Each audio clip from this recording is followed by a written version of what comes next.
Hello दोस्तों, BNY study channel में आप सभी का दिल से स्वागत है। दोस्तों, आज हम बात करेंगे पोषक तत्वों के महत्वपूर्ण भाग प्रोटीन के बारे में, जो आने वाले परीक्षाओं के लिए अत्यंत महत्वपूर्ण है। तो चलिए शुरू करते हैं।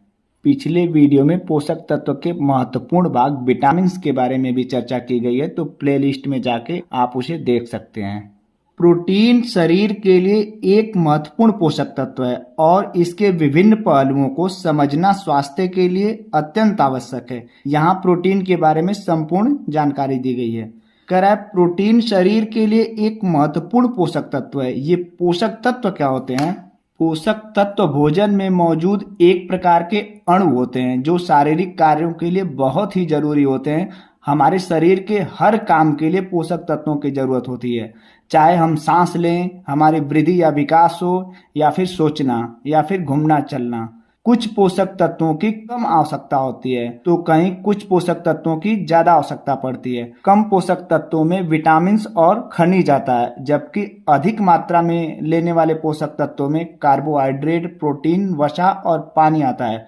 तो उसी पोषक तत्व में आज हम प्रोटीन के बारे में बात करेंगे।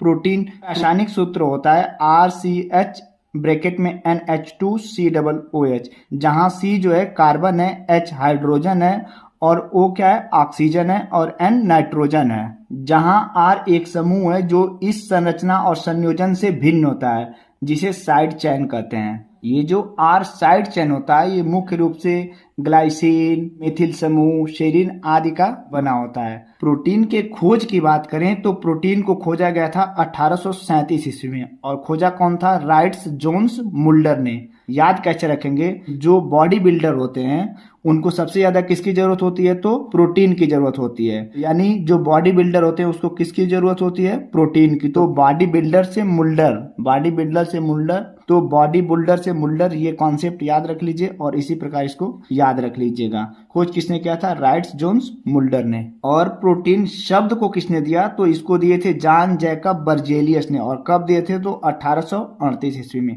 आइए प्रोटीन होता क्या है इसके बारे में जानते हैं। प्रोटीन एक जैविक अणु है। जैविक अणु का मतलब है ये किसी जीव या पौधे से ही मिलेगा जो अमीनो एसिड से बना होता है। ये शरीर के कोशिकाओं, ऊतकों और अंगों की संरचना और कार्य के लिए आवश्यक होते हैं। प्रोटीन एंजाइमों, हार्मोन्स और प्रतिरक्षा प्रणाली में भी महत्वपूर्ण भूमिका निभाता है।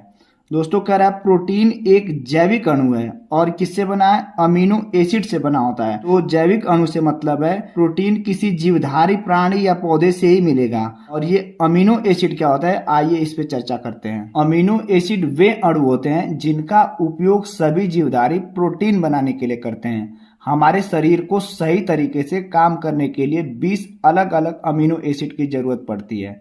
इनमें से 9 बहुत ही महत्वपूर्ण होते हैं। कुछ अमीनो एसिड का निर्माण शरीर में हो जाता है, लेकिन ये जो 9 महत्वपूर्ण अमीनो एसिड होते हैं इन्हें बाहर से लेने की जरूरत पड़ती है।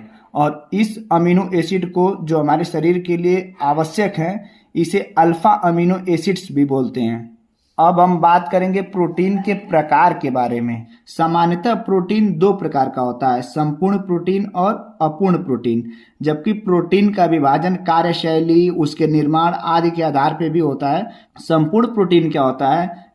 इनमें सभी आवश्यक अमीनो एसिड होते हैं और ये मुख्यतः पशु स्रोतों में पाए जाते हैं, जैसे मांस, मछली, अंडे और डेयरी उत्पाद। और जो अपूर्ण प्रोटीन होता है, इनकम्प्लीट प्रोटीन, इनमें सभी आवश्यक अमीनो एसिड नहीं होते हैं। ये आमतौर पर पौधों के स्रोतों में पाए जाते हैं, जैसे दाल, नट्स और अनाज। बहुत से लोग ये समझते हैं कि दाल, सोयाबीन आदि ये प्रोटीन के बहुत अच्छे स्रोत हैं, लेकिन ये पूर्ण प्रोटीन होते ही नहीं है। अगर आपको पूर्ण प्रोटीन लेना है तो पशु स्रोत वाले उत्पाद पे जाना पड़ेगा। और शाकाहारी लोग के लिए डेयरी उत्पाद एक सबसे अच्छा विकल्प है। गाय के दूध में 3.4% प्रोटीन पाया जाता है, वही भैंस के दूध में 3.6% प्रोटीन पाया जाता है। पनीर में दोस्तों 14 से 18% प्रोटीन पाया जाता है। अभी हम लोग पीछे पढ़े हैं कि अमीनो एसिड क्या होते हैं। ये एक प्रकार के अणु होते हैं जिनका उपयोग सभी जीवधारी प्रोटीन बनाने के लिए करते हैं। हमारे शरीर को सही तरीके से काम करने के लिए 20 अमीनो एसिड की जरूरत पड़ती है और इनमें से कितना महत्वपूर्ण है? 9 महत्वपूर्ण है। अच्छा, प्रकृति में 500 से अधिक अमीनो एसिड मौजूद हैं, लेकिन सबसे महत्वपूर्ण अमीनो एसिड कुल 22 हैं, जिसे हम अल्फा अमीनो एसिड कहते हैं, और यही हमारे शरीर के लिए क्या है, अत्यंत आवश्यक है। आइए इसको देखते हैं। कह रहा है आवश्यक अमीनो एसिड वे अमीनो एसिड हैं जो शरीर खुद नहीं बना सकता और आहार के माध्यम से प्राप्त करने होते हैं। उदाहरण के लिए कह रहा है leucine, isoleucine, valine, threonine, tryptophan, methionine, phenyl alanine और हिस्ट्रीडिन। और कह रहा है गैर आवश्यक अमीनो एसिड वे अमीनो एसिड हैं जो शरीर खुद बना सकता है, लेकिन ये गैर आवश्यक अमीनो एसिड हैं, यानी इनकी बहुत आवश्यकता शरीर में नहीं पड़ती है। उदाहरण में कह रहा है एलनाइन, एस्पारागिन, एस्पारागिनाइन, ग्लूटामाइन और शरीन। अब हम प्रोटीन के कार्य के बारे में देखते हैं। प्रोटीन के कार्य क्या हैं? कोशिका संरचना, एंजाइमों का निर्माण, हार्मोन्स निर्माण, प्रतिरक्षा प्रणाली और ऊर्जा स्रोत। पहला दिया कोशिका संरचना। प्रोटीन कोशिकाओं और ऊतक की संरचना और मरम्मत में मदद करता है। हमारी बॉडी मुख्य रूप से किससे बनी होती है? कोशिकाओं से बनी होती है, और कोशिका की संरचना और मरम्मत कौन करता है? तो यही प्रोटीन करता है। इस प्रकार प्रोटीन का कार्य हमारे शरीर के सबसे निचले पायदान पर, यानी सबसे छोटी इकाई पर भी होता है।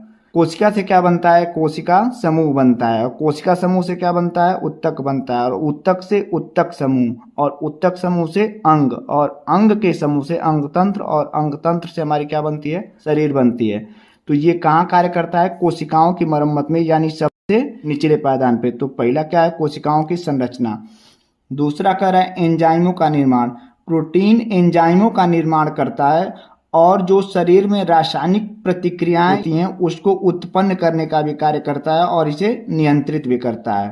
अच्छा, एंजाइम क्या होता है? एंजाइम एक प्रकार का प्रोटीन होता है जो रासायनिक क्रियाओं को गति देने में सहायक होता है। इसके बहुत सारे कार्य हैं, जैसे पाचन कार्य, यकृत में ये कार्य करता है, मेटाबॉलिज्म में ये सहायक है।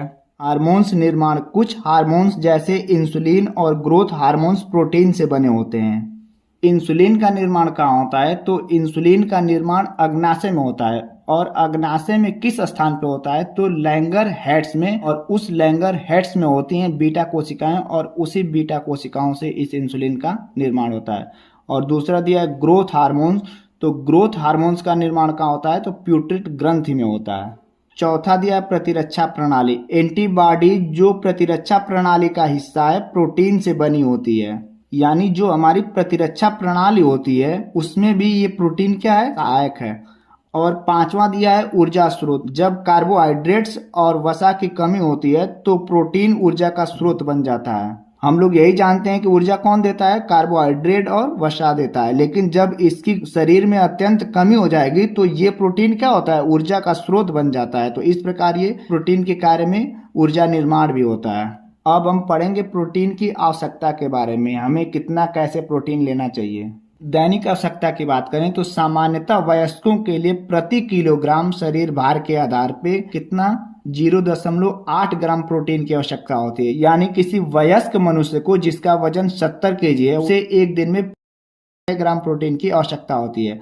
कह रहा है एथलीट्स और गर्भवती महिलाओं के लिए ये मात्रा बढ़ जाती है। प्रोटीन की गुणवत्ता की बात करें तो उच्च गुणवत्ता वाले प्रोटीन का चयन करना अत्यंत महत्वपूर्ण है, जो सभी आवश्यक अमीनो एसिड प्रदान करता है। अभी हम लोग जाने क्या, पौधों से प्राप्त होने वाले प्रोटीन क्या होते हैं? अपूर्ण प्रोटीन होते हैं, जबकि जंतुओं से प्राप्त होने वाले प्रोटीन क्या होते हैं? पूर्ण प्रोटीन होते हैं, यानी उसमें सभी आवश्यक अमीनो एसिड होते हैं। तो शाकाहारी के लिए ये भी जाना, डेयरी फार्म यानी दूध का लेना अत्यंत आवश्यक है।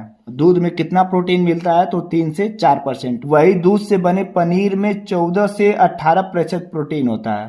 प्रोटीन के स्रोत क्या क्या हैं? तो पशु स्रोत, जिसमें आता है मांस, मछली, अंडे, डेयरी उत्पाद। डेयरी उत्पाद में दूध, पनीर, योगर्ट।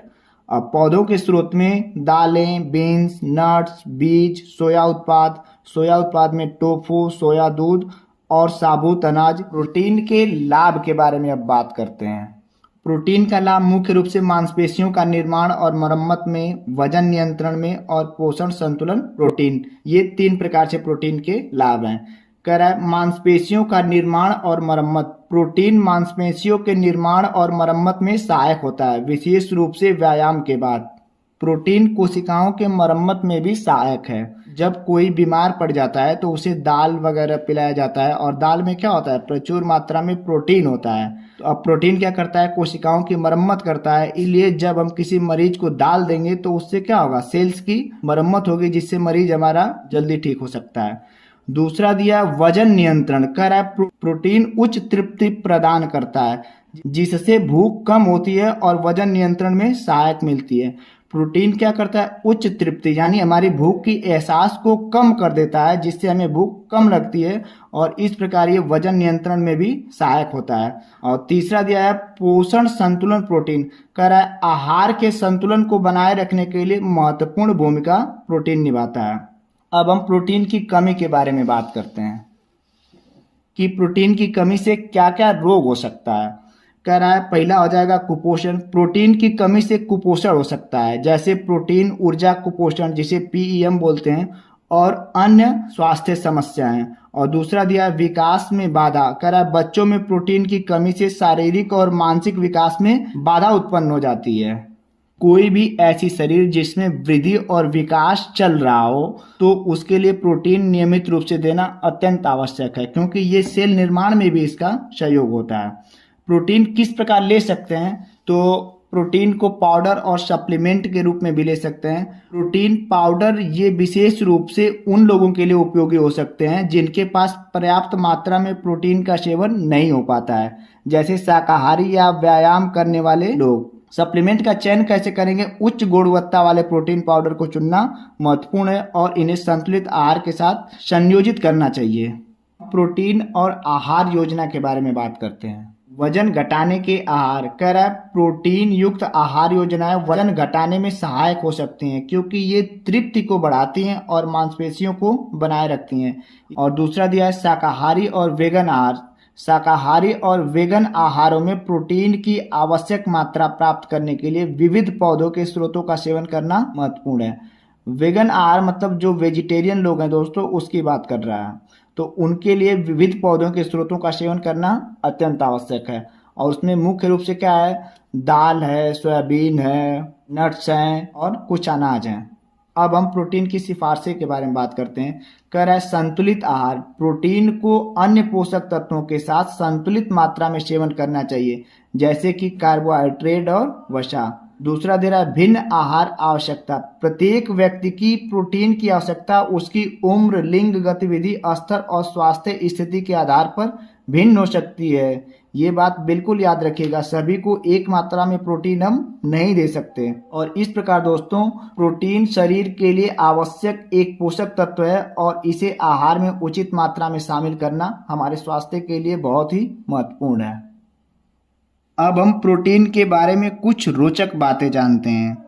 पहला कह रहा है प्रोटीन शब्द ग्रीक शब्द प्रोटीओस से आया है, जिसका मतलब है प्रथम स्थान, और इसका अर्थ यह हुआ प्रोटीन हमारे जीवन के लिए क्या है, अत्यंत महत्वपूर्ण है। दूसरा कह रहा है कुछ प्रोटीन विभिन्न रंगों के होते हैं। उदाहरण के लिए ऑक्टोपस का रक्त नीला होता है क्योंकि इसमें हीमोसायनिक नामक प्रोटीन होता है, जिसमें कॉपर उपस्थित होता है। तीसरा कह रहा है मानव नाक में पाए जाने वाले ओल्फैक्टरी रिसेप्टर्स प्रोटीन होते हैं, और ये रिसेप्टर्स विभिन्न सुगंध अणुओं के साथ बंधते हैं और हमें विभिन्न गंधों का अनुभव होता है। ये ओल्फैक्टरी रिसेप्टर्स प्रोटीन क्या करते हैं, कोई भी गंध वाले पदार्थ के अणु में मिल जाते हैं, और इस प्रकार हमको विभिन्न गंधों का अनुभव होता है। चौथा दिया है प्रोटीन क्रिस्टल, वैज्ञानिक प्रोटीन के ढांचों को समझने के लिए उन्हें क्रिस्टल के रूप में उगा सकते हैं और फिर एक्सरे क्रिस्टलोग्राफी का उपयोग करके उनका अध्ययन करेंगे। यानी प्रोटीन का अध्ययन किससे होता है, एक्सरे क्रिस्टलोग्राफी के द्वारा। पांचवा दे रहा है अंतरिक्ष में प्रोटीन क्रिस्टल अधिक स्पष्ट और बड़े हो सकते हैं। वैज्ञानिक अंतरिक्ष में प्रोटीन क्रिस्टल उगाते हैं ताकि उसकी संरचना को अधिक बारीकी से अध्ययन किया जा सके।